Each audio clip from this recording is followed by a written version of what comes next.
कृषी विभागाने सुरू केलेली डीबीटी योजना 2023 मध्ये कृषी मंत्री धनंजय मुंडेंनी योजनेत बदल केलेला होता। स्वतः या विभागाने कृषी साहित्य खरेदीचा निर्णय घेतला होता। त्यासाठी राज्य सरकारने 103.95 कोटी रुपयांचा निधी मंजूर केला। यावरून राजेंद्र म्हात्रे यांनी नागपूर खंडपीठात एक जनहित याचिका दाखल केली। याचिकेत म्हटल्याप्रमाणे हे धोरण बदलताच कृषी साहित्य खरेदीत घोटाळा झालाय।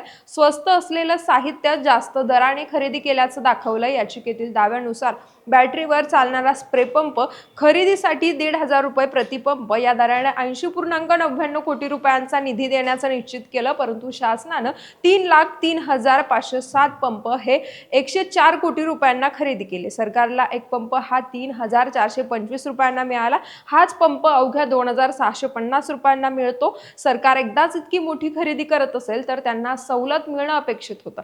हा पंप अजून स्वस्तात मिळाला असता मग चढ्या दराने ही खरेदी का करण्यात आली असा सवाल उपस्थित करण्यात आलाय। त्यानुसार धनंजय मुंडे यांच्या कार्यकाळ धोरण कशासाठी बदलले असा जाब मुंबई उच्च न्यायालयाच्या नागपूर खंडपीठाने विचारला।